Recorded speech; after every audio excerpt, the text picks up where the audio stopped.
আপনি যদি জানতে চান ব্যালেক্সিয়ার 200 ট্যাবলেট কি, কিভাবে কাজ করে, কখন খেতে হয়, পার্শ্ব প্রতিক্রিয়া কী এবং কাদের জন্য ঝুঁকিপূর্ণ, তাহলে আজকের ভিডিওটি আপনার জন্য এবং ভিডিওটি শেষ পর্যন্ত দেখতে থাকুন। ভ্যালেক্সিয়ার হলো একটি কন্ট্রোলেড রিলিজ ফর্মের ওষুধ যার মধ্যে রয়েছে সোডিয়াম ভ্যালোপ্রেট 133.2 মিলিগ্রাম এবং ভ্যালোপুরিক অ্যাসিড রয়েছে 58 মিলিগ্রাম। এটি দীর্ঘ সময় ধরে ধীরে ধীরে শরীরে কাজ করে, ফলে বারবার ওষুধ খাওয়ার প্রয়োজনীয়তা কমে যায়। ভ্যালেক্সিয়ার 200 মিলিগ্রাম ট্যাবলেটটি উৎপাদন করেছে বাংলাদেশের শীর্ষ একটি ওষুধ প্রস্তুতকারক কোম্পানি ইনসেপ্টা ফার্মাসিউটিক্যাল লিমিটেড এবং প্রতিটি ট্যাবলেটের দাম হচ্ছে 6 টাকা করে। ভ্যালেক্সিয়ার 200 ওষুধটি মস্তিষ্কে গাবা নামের একটি নিউরো ট্রান্সমিটার বাড়ায়, যা স্নায়ুকে শান্ত রাখে। এর ফলে খিঁচুনি কমে এবং মুভ স্থিতিশীল থাকে। ডাক্তাররা যে সকল রোগের ক্ষেত্রে এই ট্যাবলেটটি দিয়ে থাকেন তার মধ্যে অন্যতম হলো মৃগী রোগ সারাতে এবং বিভিন্ন ধরনের খিঁচুনি সারাতে এবং বাইপোলার ডিসঅর্ডার কমানোর জন্য। এছাড়াও কিছু ক্ষেত্রে মাইগ্রেন প্রতিরোধে ডাক্তাররা এই ট্যাবলেটটি রোগীদেরকে দিয়ে থাকেন।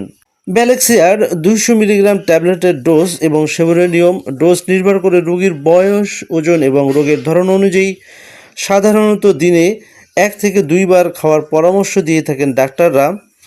খাবারের সাথে বা খাবারের পরে এই ট্যাবলেটটি 2 অবস্থায় খাওয়া যায়।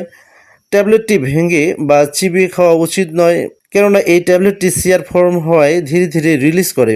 তাই ট্যাবলেটটি একেবারেই পানি দিয়ে মুখে গিলে খেতে হবে। এই ট্যাবলেটটি সামান্য কিছু পার্শ্ব প্রতিক্রিয়া থাকতে পারে, বমি ভাব, মাথা ঘোরা, ঘুম ঘুম ভাব, ওজন বৃদ্ধি পাওয়া, এ ধরনের সামান্য কিছু পার্শ্ব প্রতিক্রিয়া দেখা দিতে পারে। গর্ভাবস্থায় এই ট্যাবলেটটির ব্যবহার। গর্ভবতী নারীদের জন্য এই ওষুধটি ঝুঁকিপূর্ণ হতে পারে। সন্তান নেওয়ার পরিকল্পনা থাকলে আগে থেকে ডাক্তারকে জানিয়ে নিতে হবে এবং যে কোনো ওষুধ খাওয়ার আগে অবশ্যই ডাক্তারের সাথে পরামর্শ করে নিতে হবে। গুরুত্বপূর্ণ সতর্কতা, সেটি হচ্ছে এই ওষুধটি হঠাৎ বন্ধ করলে খিঁচুনি বেড়ে যেতে পারে, তাই সবসময় ধীরে ধীরে এবং ডাক্তারের পরামর্শ অনুযায়ী বন্ধ করতে হবে।